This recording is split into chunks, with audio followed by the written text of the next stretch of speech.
Hello, dear listener, and welcome. Tonight, let us wander into the quiet green world that so often goes unnoticed. Plants are silent companions, stand rooted, unmoving, and still. Yet within them exists a universe of hidden dramas, gentle conversations, and astonishing abilities that stretch far beyond what we imagine. As you settle in, perhaps lying back with the day finally behind you, take a slow breath.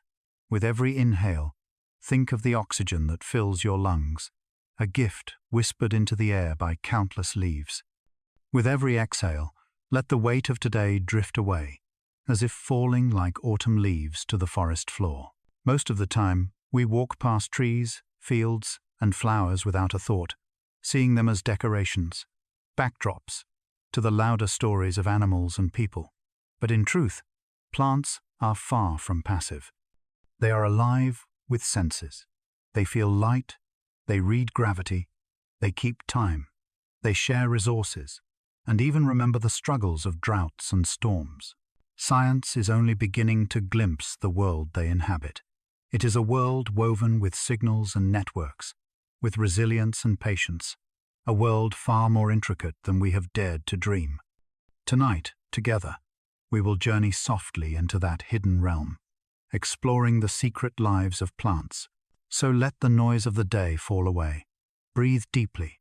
Close your eyes if you wish. Imagine yourself standing in a meadow under the stars, the cool air brushing against your skin, the grasses swaying as though whispering among themselves. Here, in this stillness, we will begin. Though they have no mouths, no tongues, and no voices we can hear, plants do find ways to speak. Their language is older than ours, carried not by sound, but by invisible chemicals drifting through the air. Imagine a meadow bathed in moonlight. To us, it seems silent. Yet, if we could tune in to the hidden conversations of leaves and stems, we would discover a constant murmur. When an insect bites into a leaf, the wounded plant releases a chemical alarm, tiny plumes of scent molecules rising into the night, like smoke from a hidden fire. Nearby, other plants detect this signal. They smell the danger and respond in kind. Some thicken their leaves, making them tougher to chew. Others mix bitter compounds into their tissues, a quiet defense to drive hungry mouths away. It is as though the meadow itself whispers, "Be careful.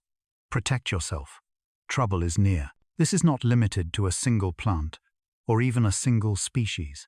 A tree under attack may send out warnings that drift to its neighbors, shrubs, grasses, even flowers of different kinds.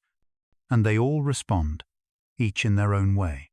What looks to us like stillness is in truth a vast network of signals, carried on the breeze, unseen but powerful. Next time you stand in a field, imagine the air shimmering with these hidden messages, plants speaking to one another in a language too subtle for us to hear. What we call silence is, in fact, conversation. Above ground, a forest seems like a gathering of solitary beings. Each tree rises on its own trunk, its crown reaching for the sunday. But beneath the soil lies a secret, a vast web of connection, binding these giants together in ways that feel almost like kinship. Tree roots do not move through the earth alone. They join with delicate threads of fungi, weaving an underground network so wide it has been called the wood wide web.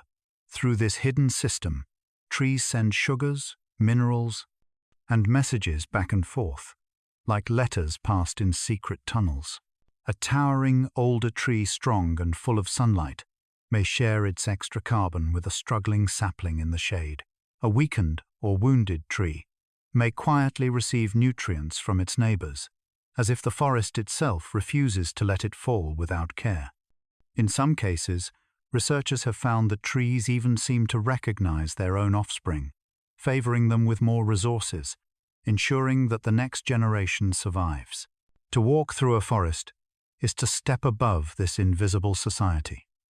Beneath your feet, thousands of unseen threads are carrying life between roots, connecting every trunk and leaf into one great, breathing community. So the next time you stand among trees, try to feel the hidden web below, a gentle heartbeat under the soil, binding the forest into something larger than any single tree, whispering, "You are not alone." We often think of flowers as delicate, fragile, and soft. Yet, hidden within some of them is the power to generate fireless warmth, small furnaces glowing quietly in the cool of night, or the frost of early spring. Take the skunk cabbage, for example. Long before winter fully loosens its grip, this humble plant pushes through the snow, not by waiting for the sun, but by making its own heat. Deep inside its petals, it burns energy to raise its temperature, melting a path through the ice. To the first pollinators of spring, shivering in the cold, this flower becomes a beacon of warmth, a safe haven glowing in white silence. Other flowers, like the giant water lily, use this same trick at night. When the air cools, their blossoms grow warm, creating a gentle hearth for visiting beetles. Some linger there until morning, wrapped in fragrant petals, comforted by the heat of a flower that seems almost alive in its welcome. This warmth is not wasted effort. It is a strategy, a way of ensuring survival. The heat helps carry a flower's scent farther into the air, calling insects from greater distances. It draws in pollinators when few others dare to bloom.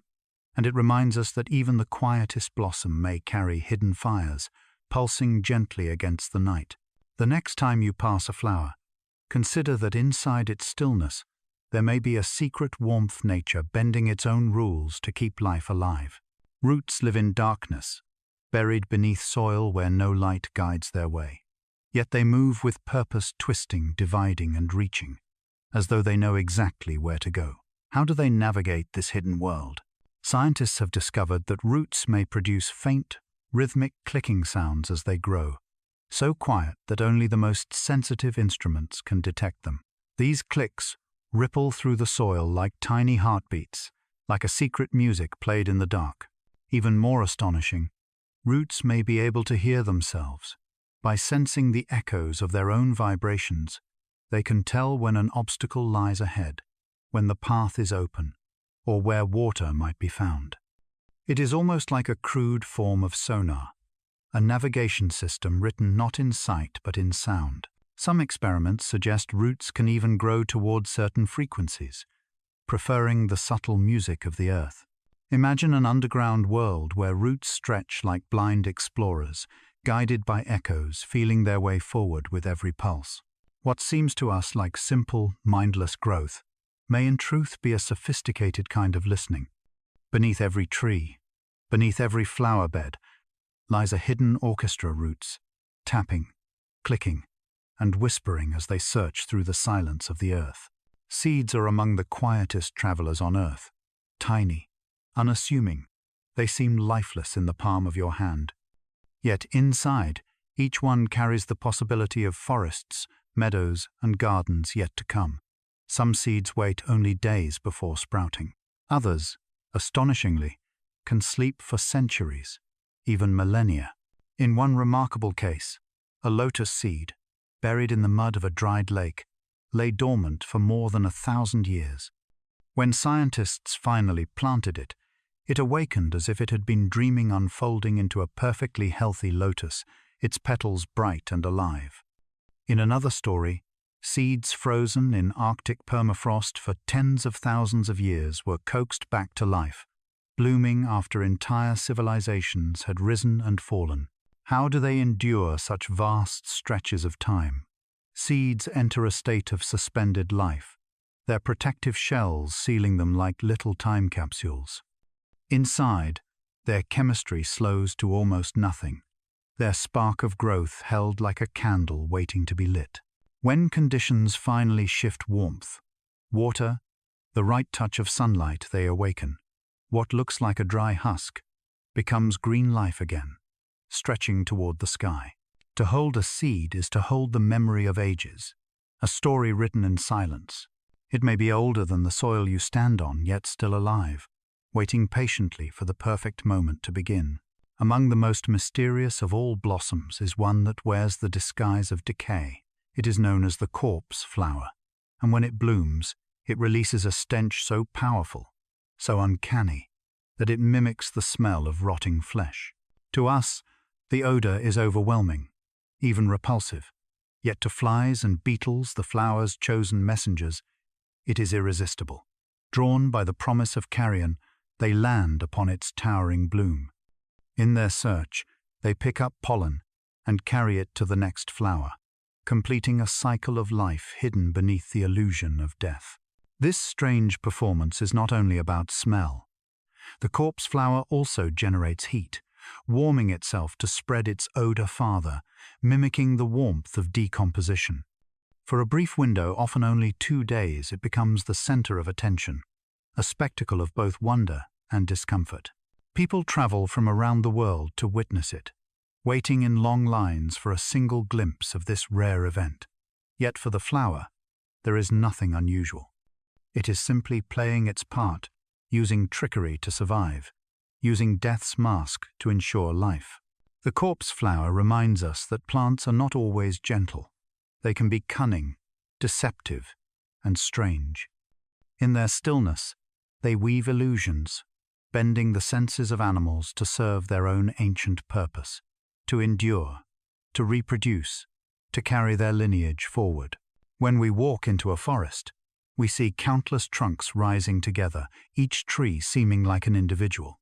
But sometimes, what appears to be many lives is really just one stretched across time and space in ways almost beyond belief.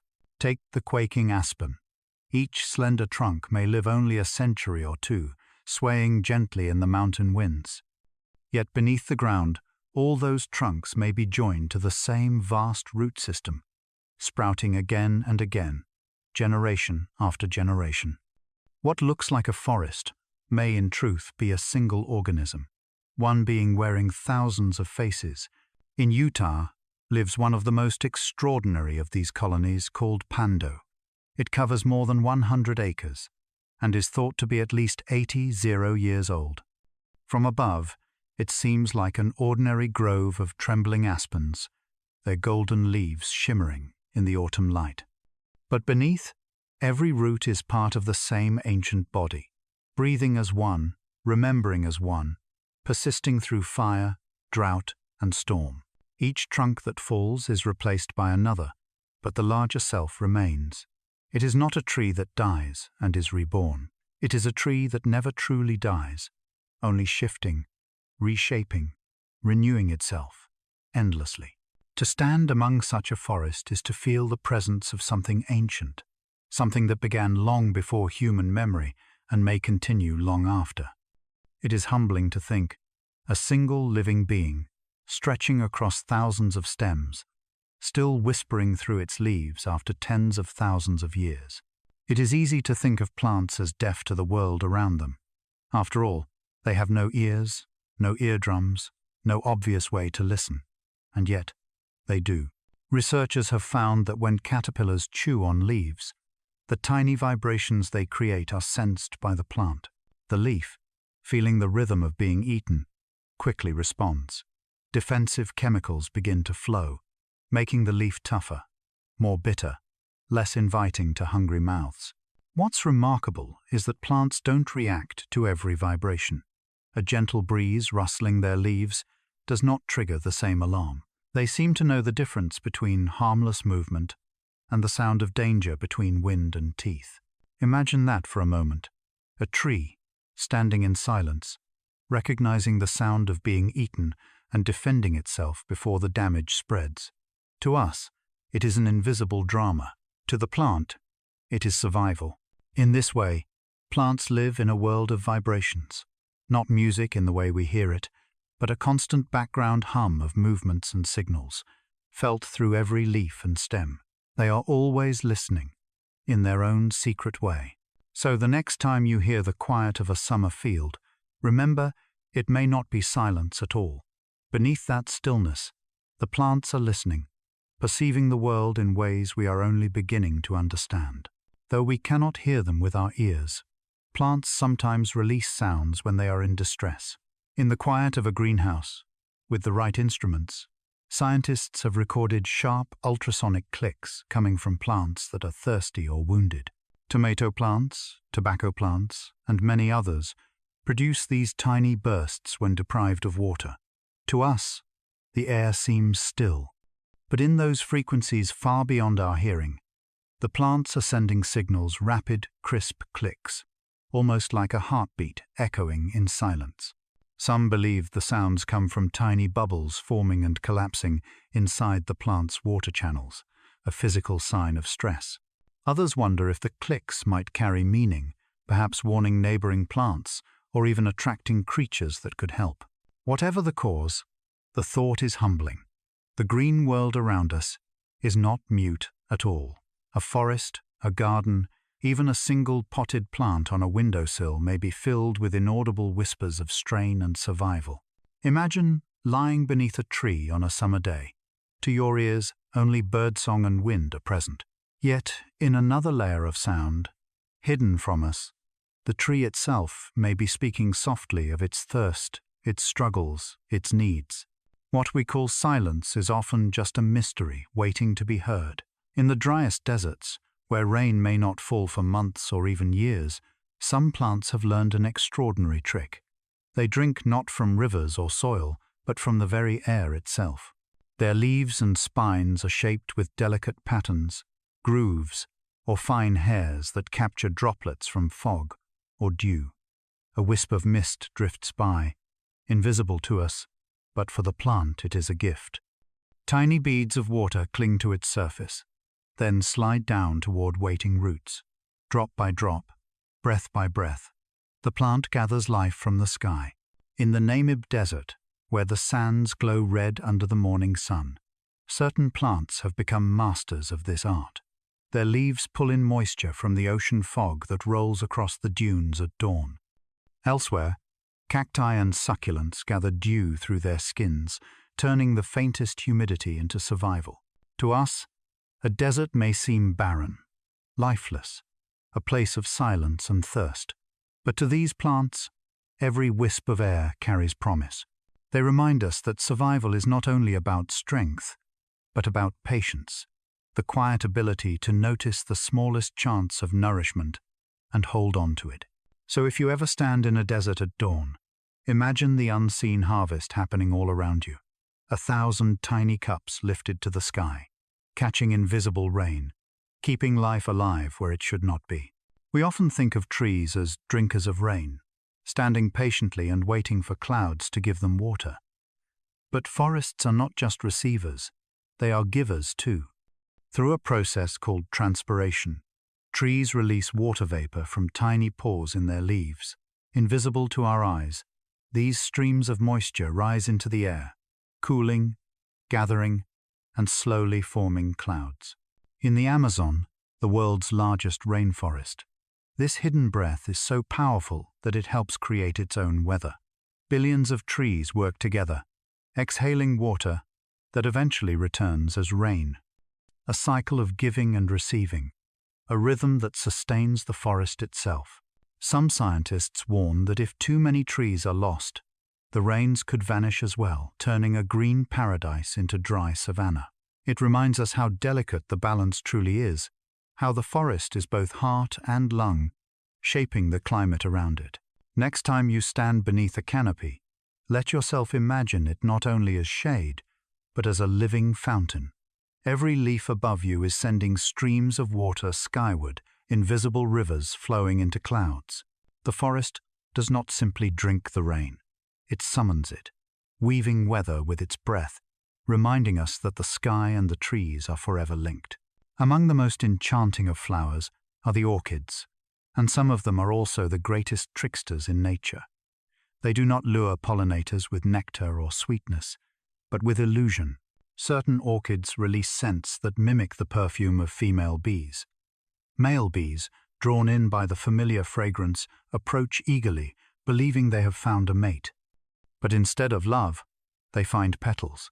In their attempt, they brush against pollen, carrying it unknowingly to the next bloom. The orchid has fooled them, using desire as its strategy.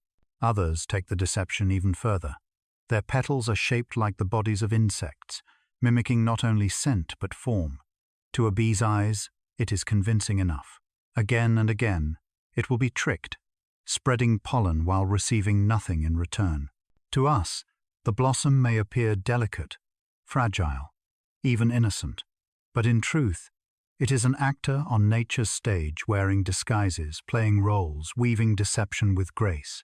It is a quiet reminder that beauty can also be cunning, that survival often requires cleverness as much as strength, and that even in stillness, flowers can be performers, writing dramas of attraction and trickery in the silence of a meadow. When we think of the largest living things on earth, our minds often drift to towering whales or endless forests, yet the true giants of life are sometimes hidden, stretching silently above us, or buried far below our feet. In Oregon's Blue Mountains lies a single organism so vast it almost defies imagination. It is not a tree or an animal, but a fungus, the honey fungus. Underground, its fine filaments spread through the soil, threading themselves into the roots of countless trees. To the eye, it appears only as small clusters of mushrooms, rising briefly from the forest floor.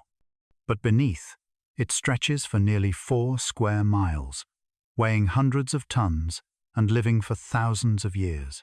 A hidden colossus, vast beyond sight, quietly feeding, growing, enduring.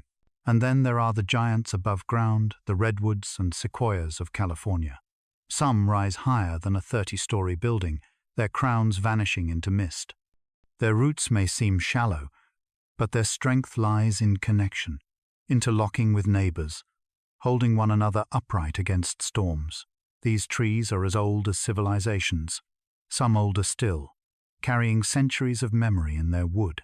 Standing before such beings, the hidden fungus below, the soaring redwood above is to stand between two worlds, one rooted in darkness, one stretching toward the heavens, both whispering the same truth.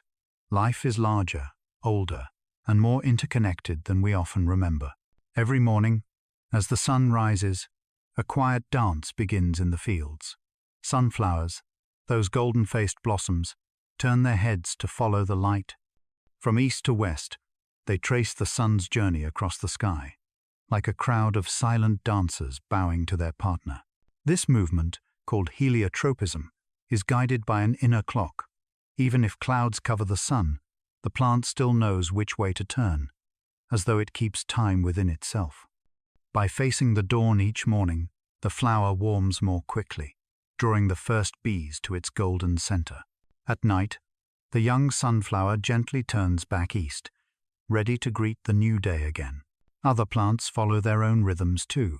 Leaves close at dusk, petals fold like hands at prayer, vines curl as if reaching for a partner in slow motion. These are circadian rhythms, inner cycles that mirror the turning of Earth itself. To watch them closely is to realize that plants do not stand still at all. They sway, turn, stretch, and bow in patterns too slow for our hurried eyes to notice. Only when sped up on film do we see their secret choreography, a dance written in light and time, rehearsed for millions of years. As you drift deeper into rest tonight, imagine yourself lying in a meadow of sunflowers, their golden heads moving gently with the sky, carrying you with them in their slow, steady rhythm. Plants are masters of endurance. While animals may flee from danger, plants must face it, rooted where they stand, and so they have learned to survive the extremes, the freezing cold, the blazing heat, even fire itself. High in the Arctic tundra, tiny cushion plants hug the ground, forming soft, round mounds. Their shape traps heat, shielding them from the icy wind. In winter, they tuck themselves beneath snow, their cells filled with natural antifreeze, waiting patiently for the return of light. In the desert, succulents and cacti endure the opposite. Their thick skins hold precious water, while their spines shade them from the burning sunday. Some close the pores in their leaves by day, breathing only at night to conserve every drop. Each strategy is quiet, ingenious, a whispered answer to the riddle of survival. And then, there are plants that embrace fire. When wildfire passes, reducing a forest to ash, these cones crack open, scattering seeds onto newly cleared soil. From the embers, green shoots rise, soft and defiant, a forest reborn through fire. It is a gentle reminder that endings are not always final. For plants, destruction often carries the seed of renewal. Ice, heat, fire. Each trial is met with patience. Each struggle is answered with resilience. As you rest tonight, think of this. Life, even when rooted and silent, always finds a way to endure. Seeds are wanderers. Though they begin anchored to a parent plant, their destiny often lies far away. To reach new soil, they have become travelers, hitchhikers, voyagers, even tiny adventurers sailing across oceans. Some seeds wear hooks or burrs, clinging to the fur of animals or the fabric of a passing hiker. Others sprout delicate wings, spinning through the air like miniature helicopters, gliding gently on the breeze. Dandelion seeds float like tiny parachutes, drifting wherever the wind may carry them, sometimes for miles. On tropical shores, coconuts fall into the sea and drift for weeks, even months, carried by the waves. When they finally reach land, they take root, sending up green shoots on distant islands where no other plant has yet arrived. In this way, oceans themselves become highways for new life. Each journey is a gamble. Most seeds will never reach the right place, never find the soil or water they need. And yet, plants cast them forth by the thousands, trusting that a few will survive, that their lineage will continue. To watch a field of dandelions releasing their white, feathery seeds into the wind is to watch time itself, scattering little futures, rising, drifting, vanishing into the air. Perhaps we too are like seeds, carried by unseen currents, uncertain where we will land, yet holding within us the quiet possibility of growth. Not all plants simply wait for life to come to them. Some have become architects, engineers, even tricksters, shaping the world around them with remarkable designs. Carnivorous plants, for example, have turned hunger into ingenuity. The Venus flytrap lies in wait, its leaves open like patient jaws. When an insect brushes against the tiny hairs inside, the trap snaps shut with gentle precision, digesting its prey. In the stillness of a bog, this small drama unfolds silently, a reminder that not all plants survive on sunlight alone. Pitcher plants use another strategy. Their leaves curl into deep cups, filling with rainwater. Sweet nectar lines the rim, luring insects closer. But the surface is slippery, and once a victim falls inside, it cannot climb back out. The plant feeds in silence, turning death into nourishment. Elsewhere, vines reach for support, coiling around branches, climbing toward the sunday. Some grow so fiercely that they strangle their hosts, slowly taking over, their green embrace both beautiful and merciless. And in the mangrove forests, roots rise above the tide, arching like stilts. They hold the trees steady in shifting waters, filtering salt, creating safe havens for fish and crabs. Entire ecosystems are built upon these living architects. In every corner of the world, plants prove themselves far from passive. They build, they lure, they outwit. Silent to us, but endlessly clever in their designs for survival. Every tree carries a story, not in words, but in rings. Hidden beneath the bark, each year a new circle forms, marking the rhythm of time. Wide rings tell of years when rain was plentiful, when the tree grew quickly and easily. Narrow rings whisper of drought, of struggle, of survival. Some rings hold the scars of fire, dark lines etched deep into the wood, memories of heat and smoke long past. Others record the touch of lightning, or sudden frost, or storms that bent but did not break the trunk. By reading these rings, scientists can uncover centuries of history, the rise and fall of rivers, the turning of seasons, even echoes of ancient climates. Each tree is a living archive, storing the memory of Earth within its body. In some parts of the world, trees live for thousands of years. Standing before them, one cannot help but feel small. Their roots have watched civilizations rise and fall. Their branches have swayed under the same stars for countless nights. They are not just witnesses to history, they are history, standing in silence, holding memory in every fiber of their being. When you rest beneath a tree, know that it carries time itself within its rings, that its silence is not emptiness, but a deep remembering of all it has endured. And so, as our journey through the secret lives of plants comes to an end, let us return to the forest once more. Night has fallen, the air is cool, and the world is hushed. Around you, trees rise like quiet guardians, their leaves whispering in the breeze. Beneath the soil, roots continue their silent conversations. Above, stars shimmer through the canopy, like distant lanterns watching over all. Plants may not move as animals do. They do not speak with voices we can hear, yet they are never truly still, never truly silent. They breathe with us, share with us, protect us, and remind us of life's deep resilience. They endure ice and fire, stretch across centuries, trick insects with their disguises, and carry memories older than our oldest stories. As you rest, imagine yourself lying on soft moss, the heartbeat of the earth beneath you, the rhythm of leaves above. Every breath you take is shared with the trees. Every exhale becomes their gift in return. You are part of this endless cycle, not separate, but belonging. So close your eyes. Let the forest cradle you. Let the gentle pulse of nature carry you into dreams. The plants will keep watch through the night, whispering their ancient songs, reminding you softly, you are never alone. Good night.